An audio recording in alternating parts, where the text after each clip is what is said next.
Good morning बच्चों। पिछले video में जैसा कि हमने ये पढ़ा कि पंचमी विभक्ति का प्रयोग किन किन अर्थों में किया जाता है, आज हम उसके आगे की जानकारी प्राप्त करेंगे कि और किन धातु और अर्थों के साथ में पंचमी विभक्ति का प्रयोग किया जा सकता है। जैसे वार्तिक दिया हुआ है, यतश्च अध्वकाल निर्माणम तत्र पंचमी, कि जिससे आरंभ करके मार्ग या समय की गणना की जाती है, उस स्थान या समयवाची से पंचमी विभक्ति का प्रयोग होगा। सूत्र उदाहरण दिया है, बनात ग्रामो योजनम योजनेवा। वन से जो ग्राम है वो 1 योजन की दूरी पर दिखाया गया है। तो यहाँ इस वार्तिक से जो वन शब्द है उसमें पंचमी विभक्ति का प्रयोग होगा, और पंचमी विभक्ति के प्रयोग ना होने पर पक्ष में प्रथमा या सप्तमी विभक्ति का प्रयोग होगा। तो बनात ग्रामो योजनम योजनेवा, वन से ग्राम 1 योजन पर है तो बनात में पंचमी विभक्ति होगी, और योजनम तथा योजने में प्रथमा और सप्तमी विभक्ति का प्रयोग किया जाएगा। इसी प्रकार से सूत्र दिया हुआ है, अन्य आरात इतर ऋते दिक शब्द अंचु उत्तर पद आदि से युक्त जो शब्द हैं, इनमें पंचमी विभक्ति का प्रयोग किया जाएगा। एते योगे पंचमी शाद, इन सभी के योग में पंचमी का प्रयोग होगा। जैसे उदाहरण दिया है, सूत्र के लिए पहले लिखा हुआ है, अन्य आरात दूर या समीप, इतर ऋते दिक दिशावाची शब्द, अंचु धातु से बने हुए, उत्तर पद जिनमें ऐसे प्राक प्रत्यय आदि शब्द हैं, इन सभी के योग में पंचमी विभक्ति का प्रयोग होगा। अब उदाहरण दिया है, अन्यो भिन्न इत्रो वा कृष्णात। अन्यो भिन्न इत्रो वा कृष्णात, जो कृष्ण है वो अन्य से भिन्न है, तो अन्य के और इतर आदि के योग होने पर पंचमी विभक्ति का प्रयोग होगा। तो यहाँ पर जो कृष्ण है वो अन्य से भिन्न है, इतर है, इस कारण से कृष्ण की अपादान संज्ञा होकर यहाँ पर पंचमी विभक्ति का प्रयोग होगा।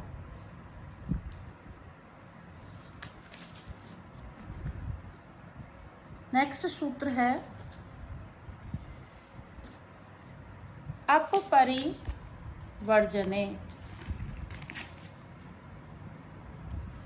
अपरिवर्जने तो वर्जन अर्थ को, वर्जन अर्थ को धोतित करने में अप और परि की कर्म प्रवचनीय संज्ञा होगी। अप और परि की कर्म प्रवचनीय संज्ञा होगी।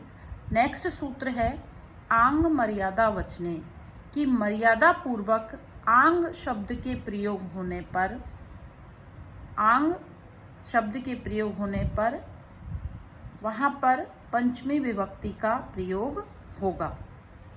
नेक्स्ट सूत्र है, पंचमी आंग अप आंग परि भी, कि ऐसे कर्म प्रवचनियों के योग में पंचमी विभक्ति होगी। किनके में? अप आंग परि, इन कर्म प्रवचनीय संयोगों के योग। पहले बताया था कि अप और वर्जन को धोतित करने में अप और परि की कर्म प्रवचनीय होगी, मर्यादा के साथ आंग के युग के प्रयोग होने पर कर्म प्रवचनीय होगी। अब सूत्र बताया है कि ऐसे अप आंग और परि, इन सभी जिनकी कर्म प्रवचनीय संज्ञा होगी, उन कर्म प्रवचनीय के योग में पंचमी विभक्ति का प्रयोग होगा। जैसे उदाहरण दिया है, अप हरे परि हरे संसार है।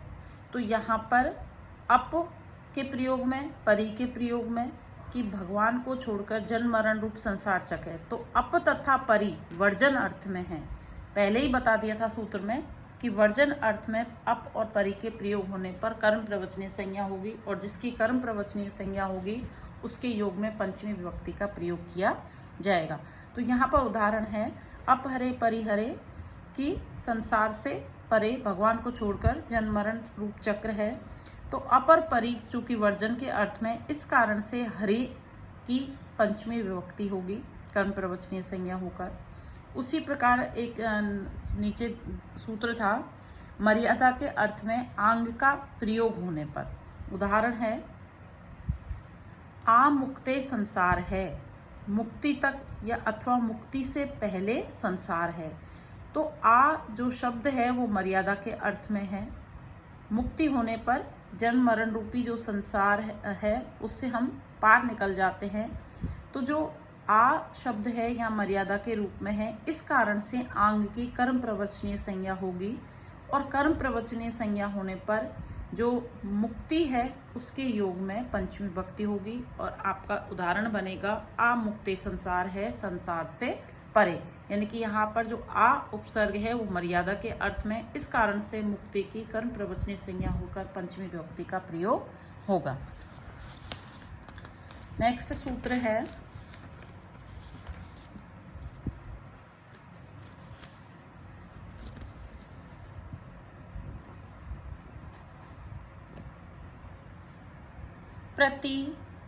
प्रतिनिधि प्रतिदानयो, कि प्रतिनिधि और प्रतिदान इस अर्थ में जो प्रति है उसकी कर्म प्रवचनीय संज्ञा होगी। नेक्स्ट उदाहरण है, प्रतिनिधि प्रतिदाने च यस्मात्, कि प्रतिनिधि जिसकी ओर से कोई प्रतिनिधि होता है, प्रतिनिधि प्रतिदान च यस्मात् जिसकी ओर से कोई प्रतिनिधि होता है या प्रतिदान कुछ चेंज किया जाता है, बदला किया जाता है, तो वहाँ पर भी प्रति के योग में पंचमी विभक्ति का प्रयोग होगा। जैसे उदाहरण दिया है, प्रधुम्ने कृष्णात् प्रति, प्रधुम्ने कृष्णात् प्रति। जो प्रधुम्न है कृष्ण का प्रतिनिधि है, तो यहाँ पर प्रति है, प्रतिनिधि और प्रतिदान, इसके अर्थ में जब कोई प्रति शब्द आता है तो कर्म प्रवचनीय संज्ञा होकर पंचमी होगी। तो यहाँ पर जो प्रद्युम्न है वो कृष्ण का प्रतिनिधि है, इस कारण से कृष्ण की कर्म प्रवचनीय संज्ञा होकर पंचमी विभक्ति का प्रयोग होगा।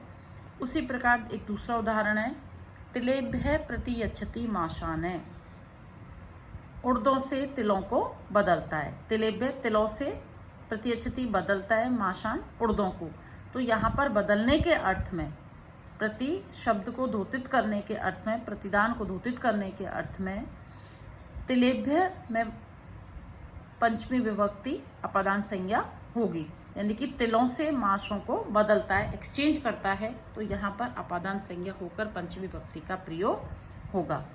नेक्स्ट सूत्र है, अकर्त ऋणे पंचमी, कि अकर्त ऋणे पंचमी, कर्त वर्जित यद ऋणम हेतु, जो कर्ता से भिन्न यत ऋणम हेतु कि जो ऋण का कारणभूत है उसमें पंचमी विभक्ति का प्रयोग होगा। जैसे उदाहरण है आपके, शताब्द है, 100 के कारण 100 रुपये लौटाने के न कारण से वह बंध गया। तो बंधने का कारण क्या है? शताब्द, 100 रुपये। तो यहाँ पर जो हेतु है वो हेतु है 100 रुपये, इस कारण से शताब्द में पंचमी विभक्ति का प्रयोग होगा।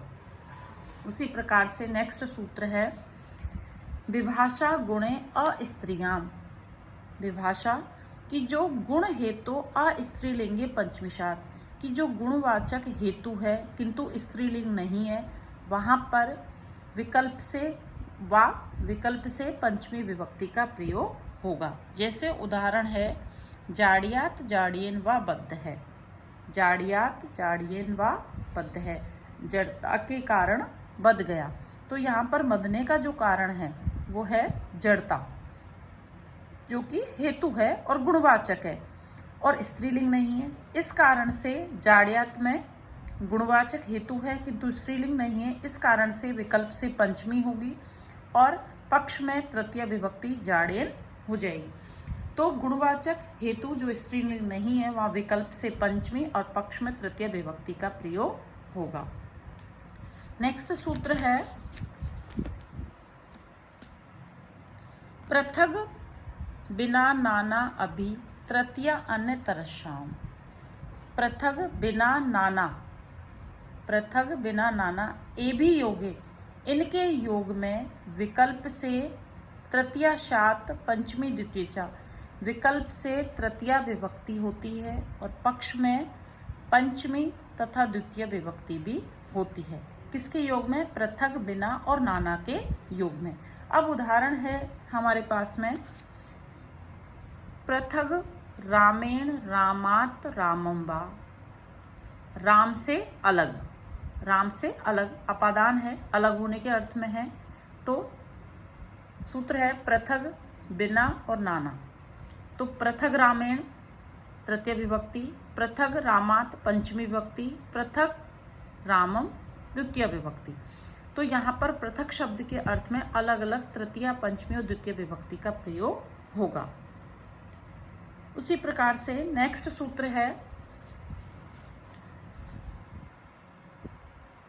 करणे च स्तोक अल्प कृच्छ कतिपय शब्दों के, कतिपय सत्व वचनस्य, कि स्तोक अल्प और कृच्छेन और कुछ शब्दों के योग में यदि इनका द्रव्य के साथ में प्रयोग नहीं होता है तो वहां पर तृतीय और पंचमी विभक्ति का प्रयोग होगा।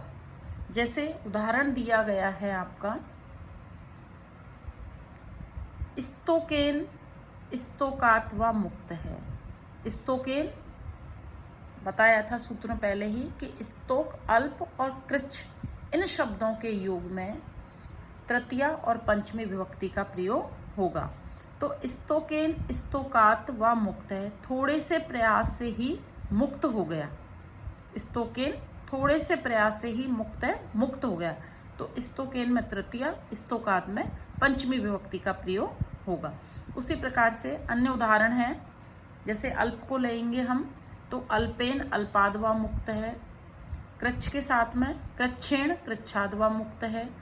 उसी तरह से कतिपय के साथ में कतिपयेन कतिपयादवा मुक्त है, कि थोड़े से प्रयास से ही मुक्त हो गया। तो यहाँ पर तृतीय और पंचमी विभक्ति का प्रयोग होगा।